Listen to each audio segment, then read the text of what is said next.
All right, we're back once again. Power Prison Podcast. We got the host with his co-host today. What's your name, Ricky? Rickey the Cut Creator Burton, President and CEO of Naturally Cut Fitness, and the founder of the Naturally Cut Experience. What's the co-host name? Co-host Sazir. What's your name? Tell him your name. Sazir Saunders, and I go to school every single day. Okay. Perfect. All right, so let's start this off. How was it being locked up, knowing that you had so much potential to offer the world? It was hard, but it was a blessing at the same time after the fact.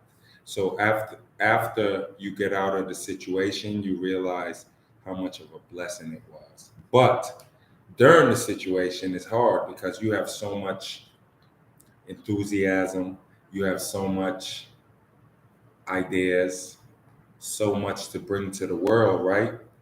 That it frustrates you because you're not outside. We're not out here. I wasn't out here as far as like being able to make my dreams come true. So the frustrating part was having to sit there knowing what I could do, but I couldn't do it yet. I had to wait until my release date. So I had these ideas since 2008, but I didn't get out till 2014, So I had to wait all that time. That's 6 years. I had to wait 6 years to put all this into fruition, or to bring all this into fruition. So the patient part, it caused me to be very patient, very, very, very patient, because you have to be patient when you're a person that has vision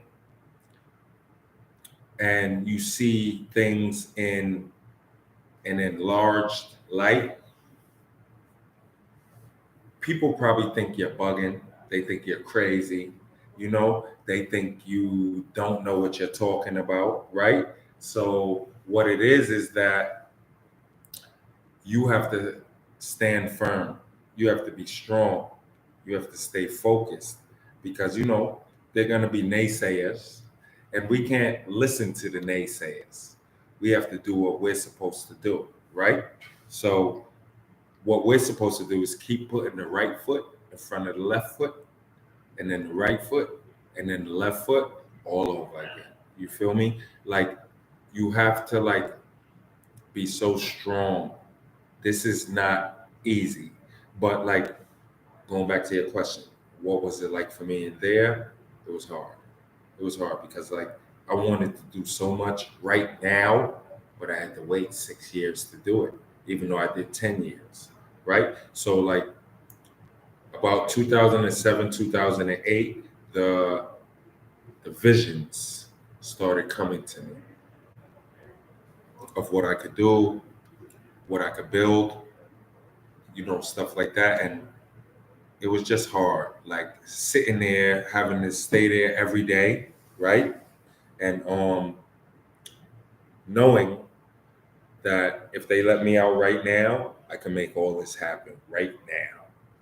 But I had to wait, So that was the hard part, having patience. But it was a learning lesson, because patience is a virtue. All right, that's an excellent answer. Let's go in another direction today. I want to talk about your accomplishments outside. Okay. So when you got released, you were extremely successful for, let's say, 10 consecutive years. Yeah. And then you started a nonprofit organization. So how was the process, and how did you come about to do that? Well, the process with that it was unexpected, for real. It was very unexpected. What it was is that one of my former coaches from Brooklyn, USA, I think everybody knows who Tippy is, at least everybody in Brooklyn. Tippy came to me because during COVID, all the gyms closed. So when all the gyms closed during COVID, I didn't close my gym. So Tippy came to me and he was like, I want you to train these kids. So at first I said no. I'm not gonna lie. I said no at first, y'all. I said no at first. Why? Because like I told him, like, the kid, you're not gonna be able to pay me what my clients pay me for all these kids. So I'm doing all this work for less than what I'm used to being paid. But the thing was my passion, my passion and my loyalty to athletics and basketball made me change my mind, and the fact that I know the kids need this. So after a while, I looked at it like, okay, once he asked me, I was like, all right, let me do some homework. So I started looking into New York City basketball, and I saw that New York City basketball was declining, right? So what we did was we upgraded the level of basketball in New York City. We definitely upgraded the level of basketball in New York City. And the way we did that is because I noticed what was missing was strength training. So you could go everywhere. You could have a million skills trainers. They got them dribbling through cones and dribbling around cones and shooting these jump shots, these Kyrie Irving moves before they do the jump shot. But none of that shit matters if you're not strong, because once you get to a certain level, you have to be strong. If I'm stronger than you, those moves you're doing doesn't matter. It doesn't matter at all, because I could bump you off your spot. If you're trying to get to a certain spot, I can make sure you don't get there. You know why? Because I'm stronger than you. So we brought strength training to New York City, which helped elevate the level of basketball in New York City. What we did was we woke everybody up. We woke everybody up. And the way we woke everybody up is that when we started strength training, right? We started strength training so many kids in the city, right? We were strength training so many kids in the city that everybody had to recognize, realize, and respect what we were doing. Because we weren't just skills training, right? Everybody skills trains. To me, that's nothing. Strength training is what they need. The kids need to be strong, right? So if the kids need to be strong, dribbling around cones are not going to help them, bro. Not going to help them at all. You feel me? So what they need to do is push weight. They need to do sports specific strength training, period. Sports specific strength training. And that is elevate your game and take your game to another level. Okay. So hold up. One quick thing. I heard and I've seen that you actually partnered with the NBA player Smush Parker and you started an AAU team. How did you meet him? Oh, Smush? Yeah, that's my man. Smush, I actually met him because he came to the grand opening of one of our gyms. So we opened the gym on 43rd, actually, 43rd and 2nd Avenue. And when we had the grand opening, Smush Parker came. Former NBA player Smush Parker came. Laker, played with Kobe, stuff like that. He came. When he came, he actually recognized that we knew what we were doing. When it came to strength training, we knew what we were doing. So he wanted to come on board. He told me that he was aspiring to be a referee in the NBA, and he needed to get in shape to do that. And which is real, because you need referees to be in shape. Because if they can't run up and down with the athletes, because the athletes running up and down back and forth. So if they can't run up and down with the athletes, they don't need to be a ref, especially in the NBA. Because if you're behind the play, you're missing calls. You can't see certain things. You're missing calls. So like, you got to be in shape because you got to be able to run just as fast as those NBA players are running. And so he came to me to be able to do that. So I started training him. Once I started training him, he saw the program and he realized that, damn, I want to be a part of this. He has a great program. He trains kids from every borough. He trains basically all of the top kids in New York City. And I want to be a part of this. How can I help you? So that's basically what that was his take on things. How can I help you? So I said, you don't got to put any money. I don't need your money. We got money. I just need your face. So we used his face.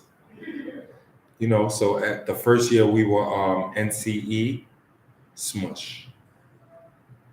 When we won all the championships and beat all the coaches that been coaching for 30 years and 20 years, 20, 30, 40 years, we beat their ass. All right, so you kind of answered my other question. I was going to ask you what was it like partnering with him, but you kind of went into Partnering with him was cool. It was cool. He's a good dude. And his father, I love his father. His father is amazing. You know what I mean? His father basically came to every game or comes to every game, still gives us a lot of advice, a lot of tips, pointers. He critiques. He tells me when he thinks I'm doing too much. Okay. Stuff like that. And I respect him. That's the OG. So like whatever he says, that's what it is. All right, so speaking of doing too much and getting critiques, I'm gonna ask you a question now. So,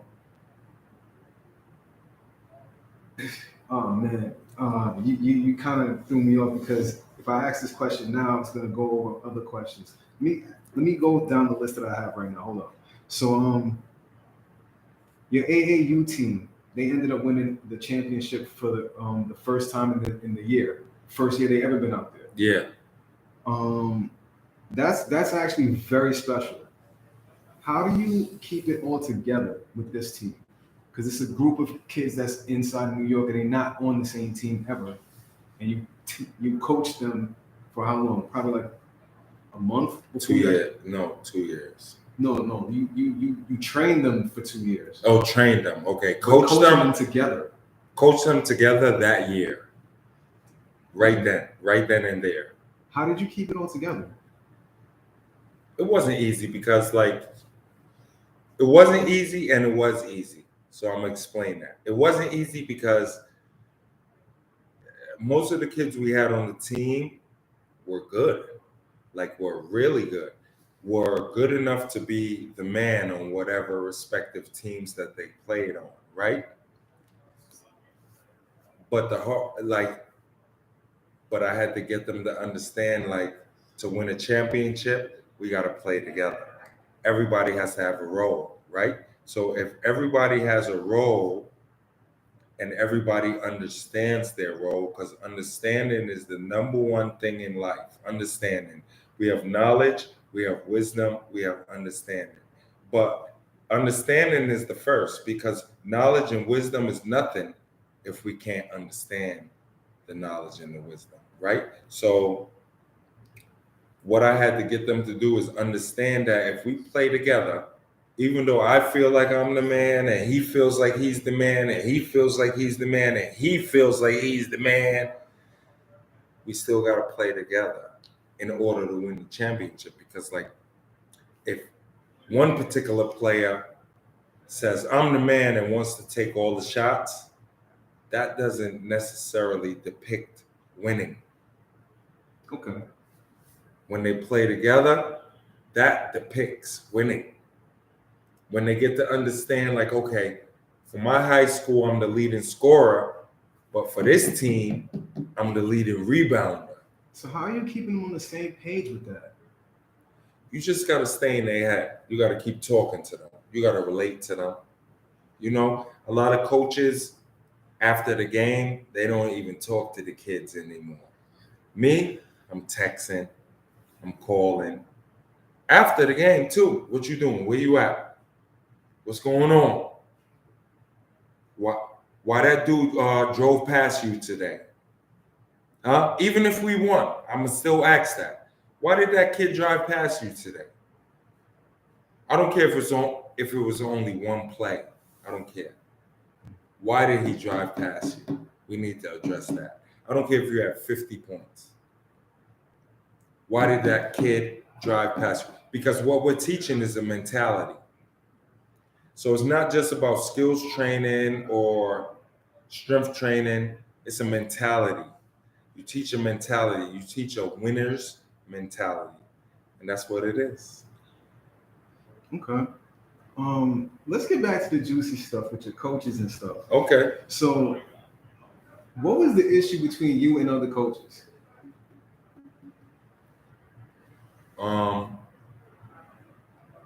As far as me and other coaches, the way I look at the other coaches, like, fuck them. I don't respect them. I have certain coaches that I respect, like Irv. I respect what Irv has done over at Nazareth. Smoke at South Shore. I respect Smoke. You know, Eddie Lau and Murray Bertram. You know what I'm saying? Like, but as far as like, and there's probably a few others that I respect or I haven't met yet or seen yet that I probably will respect. But for the most part, fuck them. Fuck them. I don't care for the coaches. I don't want to be their friend. I don't want to associate with them, and neither does Hollywood. We don't want to associate with them. We don't want to be their friend. We don't want none of that shit because, like, the way I feel is like before we came on the scene, they were failing the kids. So we had kids that were good, like Karan Dublin. He's in Germany right now, by the way. He's in Germany, killing, not just playing, killing. But anyway, we have kids like him, guys like him, because he's a young man, so not kids, young man. That before we got into their lives, he was in schools like BMCC and York. When if I was in his life by his senior year, we'd have been watching him on TV. Like, he's supposed to be on TV. He's must-see TV. Karan Dublin, must-see TV, right? Yeah. Say Karan Dublin, must-see TV. Grand Dublin, must see TV. Yeah, Karan is must-see TV, bro. So, like, the fact that they had him going to BMCC at York, I'm mad at that. I'm mad at that. We should have been watching Karan on TV, man. Yeah. So whoever was in his life before us failed him. And it's so many kids like that. It's so many kids like that. And that's why the Naturally Cut experience came about. Simple as that. Yes. All right. All right. So same thing with the coaches. Since we're staying there, I see personally that they don't really like you. Why is that? Because I talk a lot of shit to them.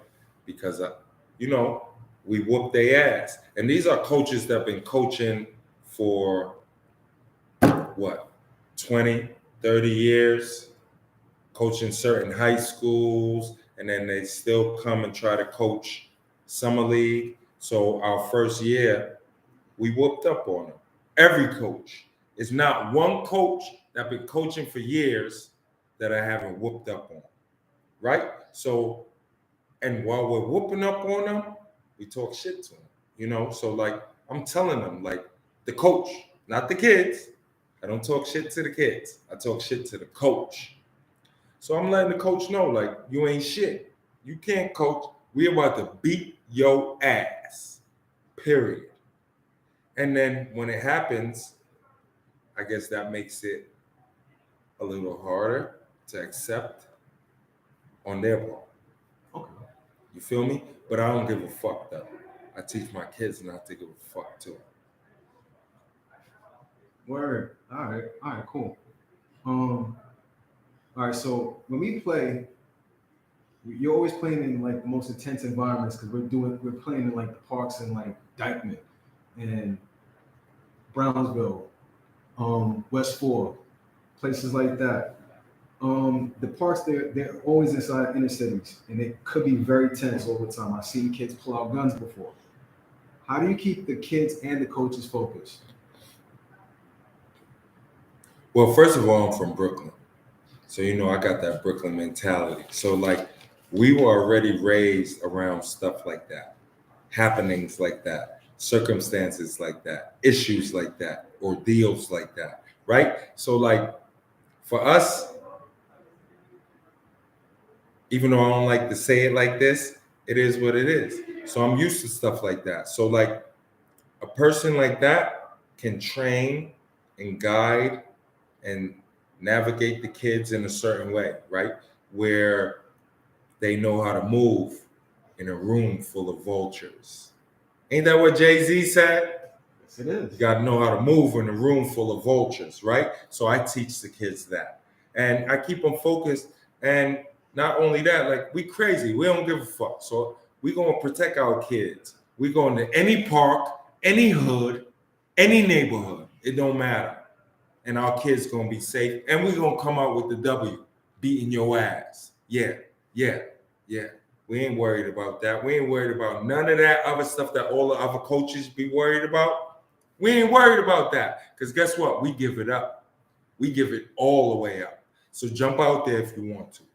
Jump all the way out there if you want to. That's all I'm saying. Okay. What's the best part about you never before seen unorthodox shirtless coaching style? That's just our way of applying pressure. Most of the coaches are fat. Most of the coaches are like sloppy. They drink Coke. They drink soda. You know what I mean? They eat fucking pizza with pasta right after.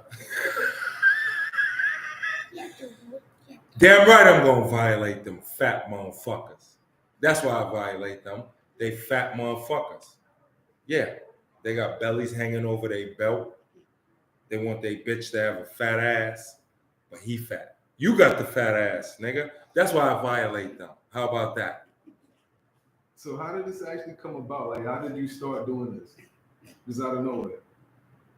I didn't really have any respect for the coaches.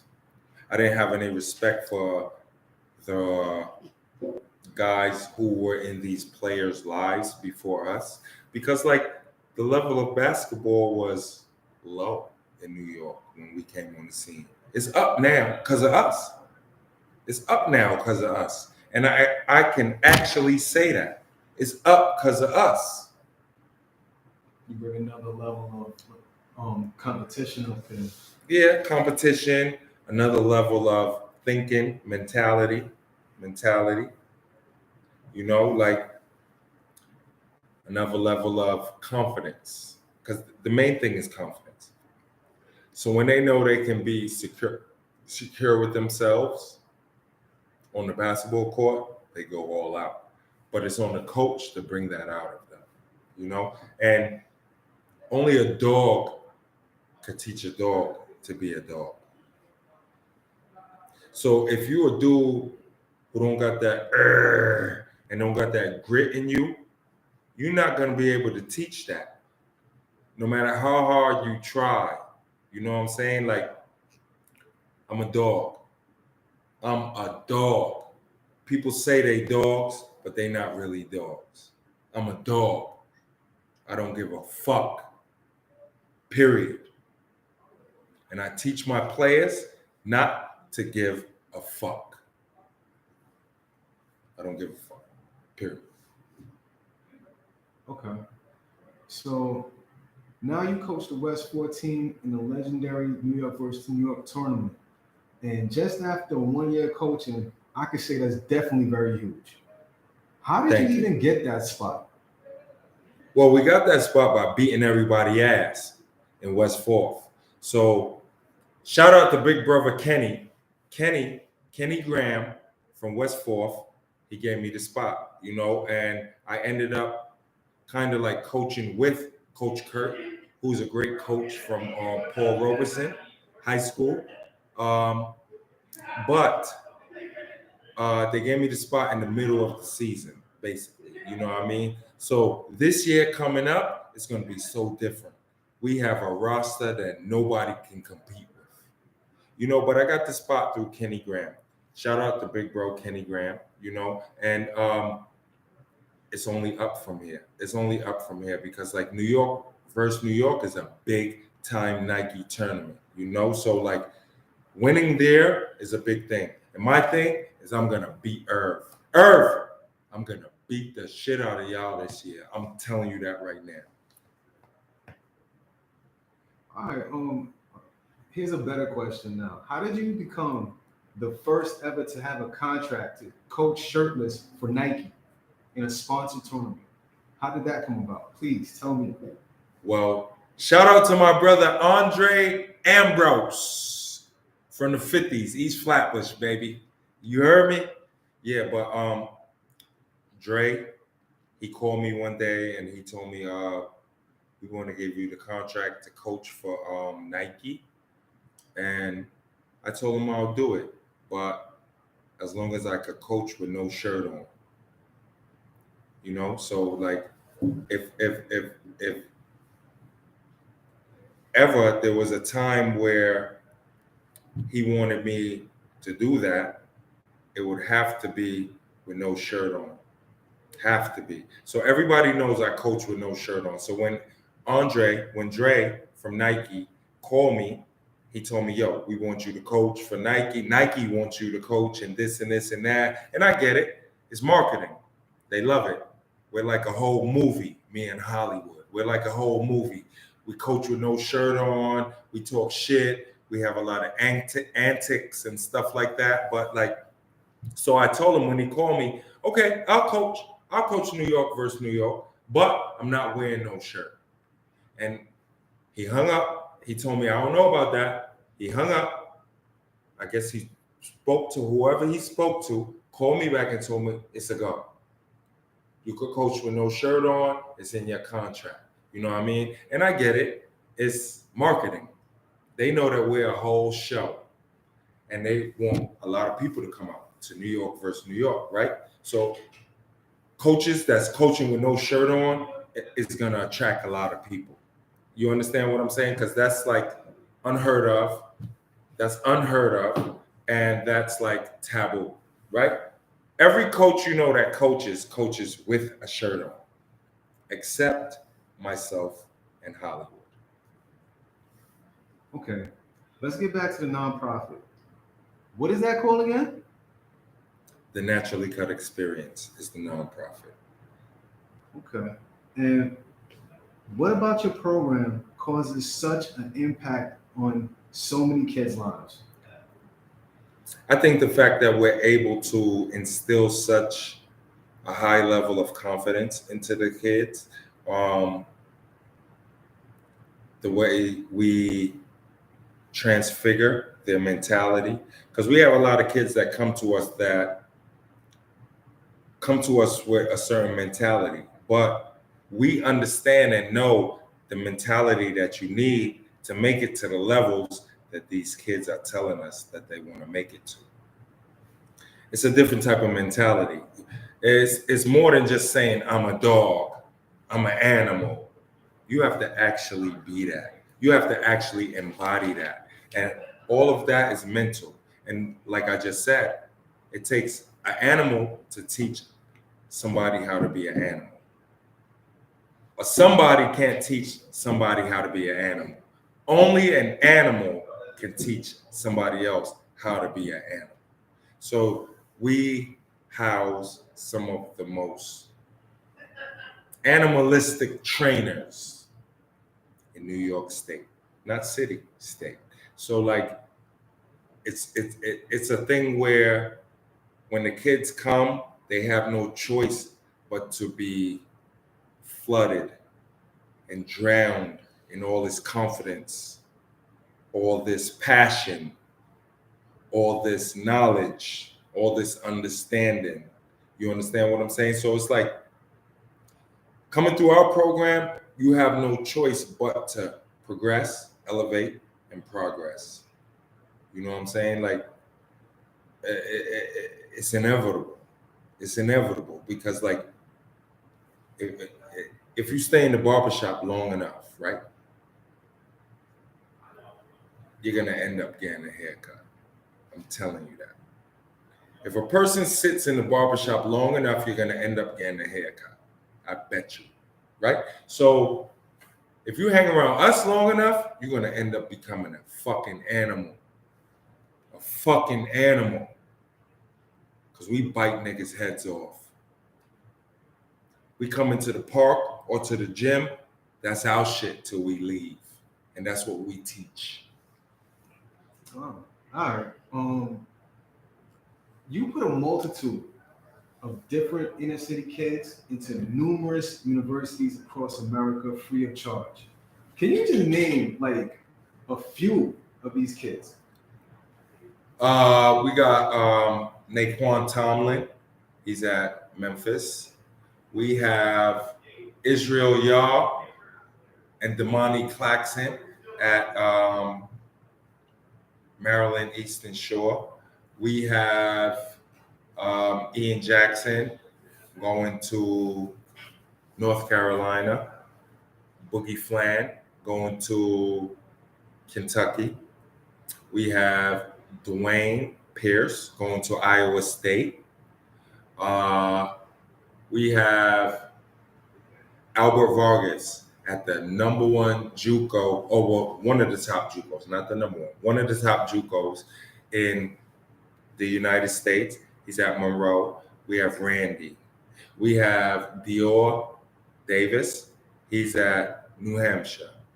We have we have so many kids, man. We have so many kids. I'm thinking in my head now, like to the kids we have in all the prep schools, all the Division One JUCOs, all the Division Ones, all the kids that we get to watch on ESPN TV every single day. You know, so like the program has been a blessing for so many kids, man. And I just pray that I could keep doing this for them for so many years, man. Like I just want to keep doing this because they deserve it. They deserve it. Every kid deserves to have somebody in their life that's gonna fight tooth and nail for them, man. Seriously. So how is it possible that you put them into these universities free of charge? How did you do that? Well, I did what I feel like a lot of other coaches or guys in their lives or people in their lives should have done. I market them. So when I sell a kid, it's about marketing the right way. So a lot of coaches, they'll sell a kid to a college and they'll say, "Oh, I got this kid. He's a great kid. I want you to check him out." That ain't fucking good enough. That ain't fucking good enough. What's good enough is when you get to that college coach, I'ma say, "Man, I got this kid. Man, he's fucking amazing. You need to come see him right now. Man, he averages about 40 points a game. Yeah, and he does X, Y, Z, A, B, C. Like, I'm gonna get hyped and so passionate when I'm selling this kid that coach is gonna have no choice but to want that kid and give that kid a full scholarship. So going all out is more than just training the kid. It's more than just making sure the kid is all right. When we selling these kids, we need to really sell them. So we don't need to tell John Calipari, "Oh, I got a kid named Boogie Flan. He's all right. You need to come check him out." Nah. When I talk to Calipari, I'm gonna say, "Man, this kid is fucking out of this world. You need to come see him, man, right now. Not tomorrow, today. Because if you don't come see him today, somebody else is gonna give him a scholarship. I'm telling you that." You understand? So it's about going hard for the kids, right? And the second part of your question is building relationships. So I built a lot of relationships with a lot of college coaches, thanks to the program. You know, a lot of college coaches are starting to realize that if you want top tier New York City kids, you could come through or reach out to the Naturally Cut Experience, because many of the top kids in New York train with us anyway. Okay, so what things do you have to ensure that these kids will get a full scholarship and keep getting scholarships? Well, the program. So what I have in place is the program where we skills train, strength train, and give the kids recovery, just like a professional athlete would, right? So eventually we're going to add more to the program, like financial literacy, life skills. We already have mentorship, stuff like that. But right now, these kids, they are coming to our program because they want to get to the highest level of basketball, right? And our job is to ensure that that happens. When they come to the program, we're not training them to go to a community college or a regular high school, because we have kids that do come through our program that get scholarships to go to prep schools and different high schools out of state and stuff like that, which is good, you know. But when you come to my program, because I only think big, I don't know how to think any other way. So when you come to my program, we're training them to get to the top level. And these kids are telling us that they want to get to the top level. So in knowing that, I know that me and all of my trainers have to be at our best, right? In order to ensure that these kids get to that top level, you know, whether it be the NBA, overseas, Division One JUCO, top level high school basketball, no matter what it is. It's our job to ensure that they get there once they come through that program. All right. How did you get funding for this program? I didn't have funding for the program. Me and my partner Hollywood paid for the program out of pocket. The program costs about $300,000 a year. Wow. You didn't even get funding. All right. So did like people donate? Yeah, you had parents donating here and there, but it didn't nearly add up to 300,000. You understand what I'm saying? A year. And I'm thankful for all the donations because they helped. They helped. And now, 3 years later, because we're only 3 years in, we just started getting funded, you know, and glory be to God. Hopefully we can sustain this and grow it and make it so big that kids in other states get to enjoy and experience the program. Okay. All right. So before we go, what's next for the Naturally Cut Experience? Fuck everybody over. That's what we're gonna do. We're gonna fuck everybody over. Next for the Naturally Cut Experience, seriously talking, is we're gonna expand. I'm looking to first put the Naturally Cut Experience into every borough in New York City at the same time. So if you live in the West, it's going to be a Naturally Cut Experience on the West. If you live on the East, it's going to be one on the East. If you live in the North, it's going to be one in the North. If you live in the South, it's going to be one in the South. We're going to take over. Then we're going to migrate, right?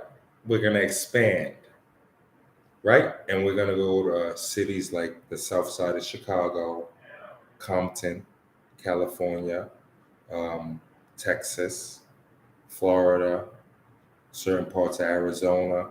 Like that's the plan, man. Like to expand, because like I don't just want New York City kids to experience this.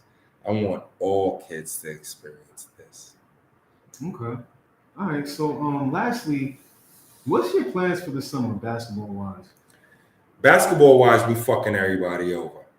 We have a team that nobody can contend with.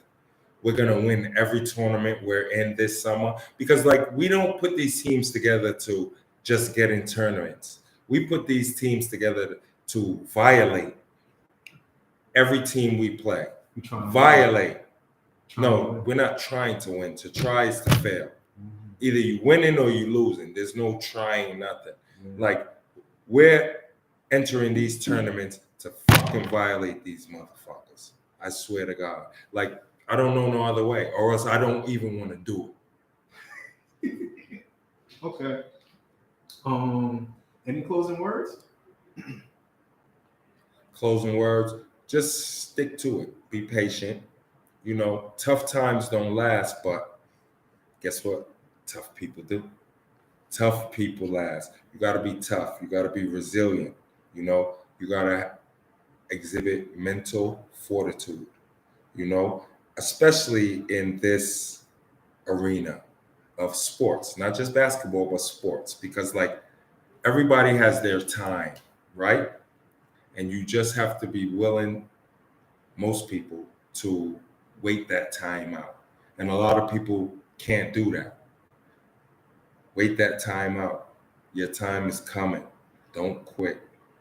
God got you. And we got you at Naturally Cut Fitness and the Naturally Cut Experience. I'm telling you, we got you. The #1 strength trainers in the tri-state area. Thank you so much. Yo, it's been a pleasure talking to you today, man. Yes, sir. Yes, sir. And we gonna see y'all.